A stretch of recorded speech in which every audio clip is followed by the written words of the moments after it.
So I decided to serve after high school. My sister, who's 11 months older than me, she joined, and I decided to join at the same time with her. And it turned out to be a great decision for both of us because we got the money that we needed for college, and we also had the experience of serving together. And within probably 2 years later, my younger brother joined as well, so we were all three in the Army at the same time. Nice, Yeah, nice. kind of fun. Yeah.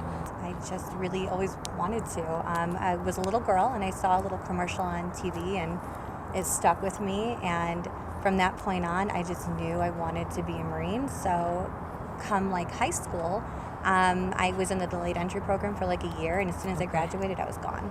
Nice. So just something I've always wanted. I always wanted to wear the uniform. I'm like, oh, that's so cool. Get those boots shining, looking good. That was the reason why I really joined the Army, but it was nice afterwards, though.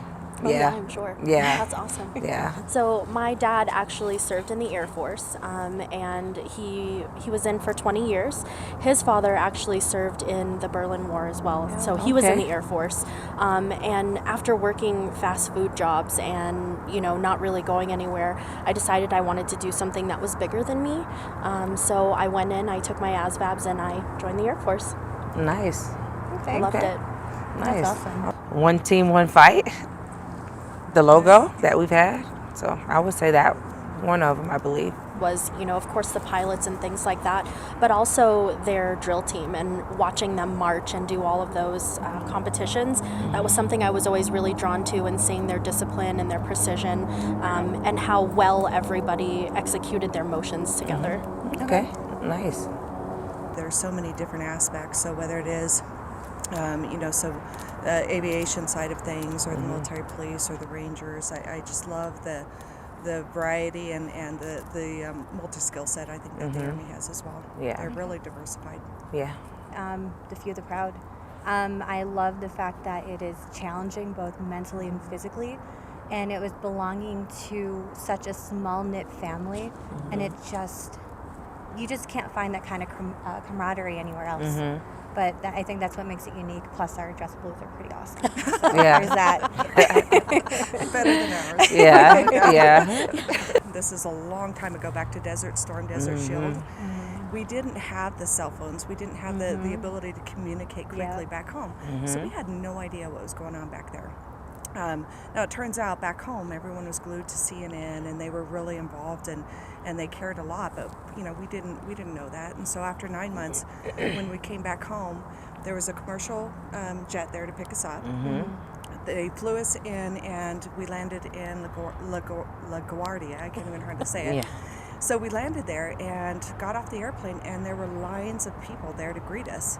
That's amazing. And clapping for us, hugging us. Yeah. And I had with me one of my staff sergeants who had been a Vietnam vet, and he broke down and just started crying. Wow. He said we didn't get this kind of homecoming, coming back from the Vietnam War, and so that was just amazing. We had news cameras or news teams following us, helicopters flying, just following us, and That's amazing. it was an amazing welcome home. Yeah, absolutely.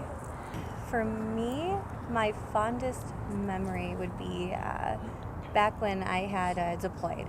I had gone out with a different unit, and then they were looking for women for the Lioness program at the time, before infantry was a thing.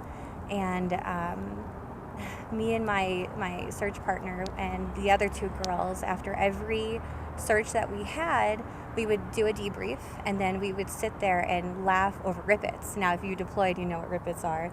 And we would just build these towers and towers of rippets and just laugh and just find a way to de-stress before we started the next day. Those are the memories that I miss the most. Okay.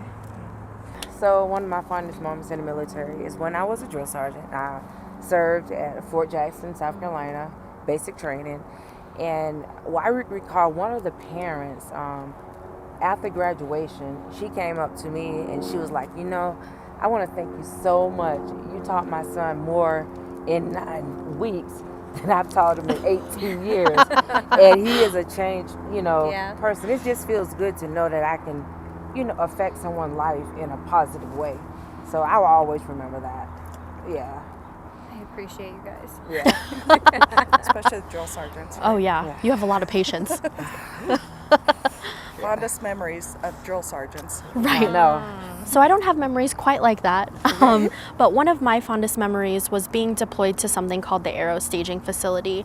And what that was a place where all of the wounded soldiers would come after they were stabilized in launch stool. And seeing some of these wounded soldiers have family there, and then you would see others who didn't have anybody there.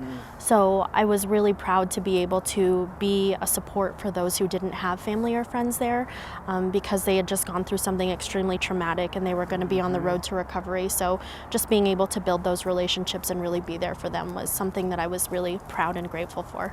Nice. That's good. You lose touch with the people that you joined with and that you had gone to basic training with and gone through tech school with. So I too miss that camaraderie and being able to keep in touch with everybody just that easily. Yeah. And that's true. That's true, because I stayed more in contact with friends I met from the Army versus when I grew up. Yep. So it is that camaraderie is there. You got your second family, home away from home, and you take care of each other. Absolutely. So I really like that. The most impactful show of gratitude for my service for me was a little girl in the emergency room. Her dad had suffered a gunshot wound, and she made a card for me to say thank you for taking care of my daddy. And I don't know, I think children have the most impact on me, and just knowing that I was able to help her father get through a difficult time and know that she was able to appreciate and understand what he was going through, it really meant a lot to me. So when I was in South Korea, every year we had to do an annual exercise, and our squad was one day doing the land navigation course. And Korea, as you may know, is hilly and mountainy, and we ended up getting lost. Oh no! I was not leading the land nav, and you wouldn't want me to, because I would definitely get us lost. So what should have been about a 4 to 5 hour kind of hike in the mountains, right, ended up being more like 11 or 12 hours. Oh my gosh. And so to kind of motivate everyone, and really just being kind of a smarty pants, right, sassy, because I think I was an E3 back then, I would run up the hill and then offer the guys a hand up, like, do you need help? Are you doing okay? Want me to carry your rock for you? And so I was being sassy the whole time, right? And thinking, I'm going to get in trouble for this. But it was kind of just having fun, getting everyone to kind of lighten up a little bit. And so we finally make it back to camp. We're exhausted. I go into my tent. I'm taking off my boots when they called a company formation. Like, really? A company formation now? Right. We're exhausted. So we get out there, line up, and they call me to the front. And they gave me an on-the-spot Army Achievement Medal. Nice. Oh, that's amazing. At 8 a.m. for being sassy. Right? That was nice. I'm like, okay, no, it was shocking. And I found that was one of the things about the Army is just be yourself, right? You're going to shine through. Exactly. And sometimes it is just those little things that can make a difference and have an impact. During that deployment that I had to Iraq, back when I was on the Linus program, there was this huge, just, corn-fed Alabama sergeant, and I was a little E3 Lance Corporal at the time, and him and I would just butt heads. Oh, we would butt heads over and over and over again. And at the end, he told me that he respected me a lot, and that I, stood my ground. And the battalion sergeant major came and coined me based on his recommendation and experience working with me, and that stuck with me. That carried more weight than any award that really hit home. That's awesome. So I had been put up for Airman of the Quarter, and everybody in my squadron told me, don't expect to get it, you're not going to get it, you're not competitive enough, you just aren't going to stand out in front of everybody. I was like, okay, well, I'm glad that my packet got put in anyway. So we had all gone to the auditorium to see everybody get their awards, and the Airman of the Quarter award was the last one to be announced. And so, I'm just sitting there, I'm playing on my phone, I'm like, whatever, I'm not going to get this. And then they called my name. And I was really excited and really proud because, everybody had been kind of against me and preparing me to lose. But I had gotten the award. So I actually still have my my award, I guess, trophy, if you want to call it, at my desk right now. It's a little A-10 model airplane, so I'm super proud of it. That's awesome. That's That's awesome to hear. Yeah, it is. Again, I was stationed in Cuba, and I had my E7. She was my platoon sergeant. And this kind of put me on track to where I needed to be in the end. So she was my platoon sergeant. I went to the board, at that time, the promotion board. And when I walked out of the board, she was like, you see how you're looking right now?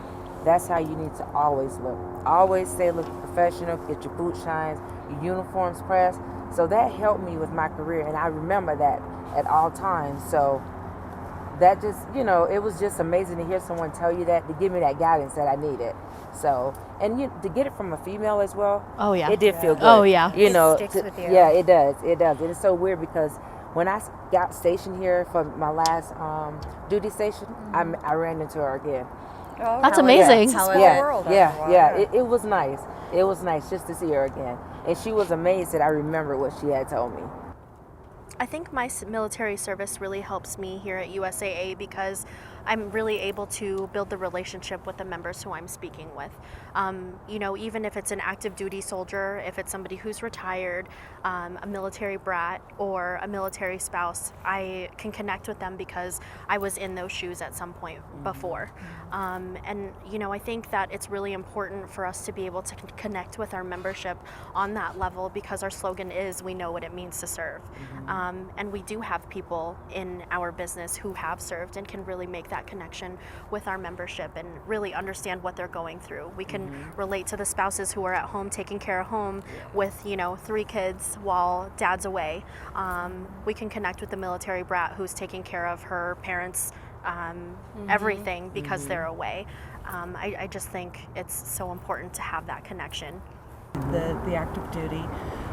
Then I was actually a police officer for a while too when I got out. Oh, nice. Okay. And so when I went back and finished up my college degree and I heard that USAA was moving to Phoenix, I kind of tackled the recruiter and said I really want a position in HR, and he said, well, all we have is claims right now.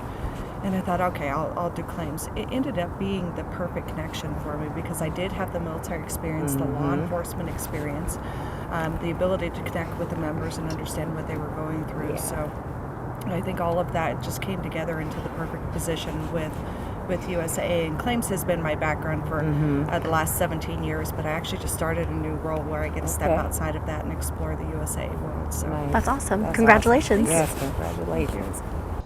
The transition was hard and easy because of the core values that USAA have here was some of the same that we had when I was in the Army. And and also with the younger soldiers that's calling in, it feels so good. I can educate them on with the policy, you need to get this, you need to get that on your policy, and just to know I am kind of bossy at times. Yeah, No, but I can't tell. Right, just to know that I can help these young soldiers, with insurance, with your policy, explain to them what's going on with your policy, what you should have and what you shouldn't have. And one of the things is for California example, they have to have at least $5,000 for property damage liability. That's not enough money for nothing, and just to have some knowledge being in the insurance world and sharing that with younger soldiers, even older soldiers, it doesn't matter, just that I can share that with them. Absolutely. It's a good feeling. So when I'm here, this is where I wanted to be when I got out of the Army. So this is my first job, so I'm happy. Nice. Yeah. Feels like home. Yeah. Definitely. Yeah. For me, beyond service, I've actually since joined the Army National Guard. So I'm still continuing to serve my community. I miss the camaraderie so much that I ended up joining the Army National Guard. So Okay. sorry Nice. to my Marine Corps brothers and sisters, but you came over to the bright side finally. Yeah. but yeah, I mean it's a great opportunity. They help with education. I get to talk to fellow veterans who have decided to go the same route too, and it's just nice. It's like family all over again. Very cool. Awesome. Yeah. Some of the great opportunities that I've participated in is being able to go out and build the homes for the veterans. Nice. I recently laid the wreaths on the graves at the cemetery here at the Air Force Academy. A lot of great service, a lot of great opportunities.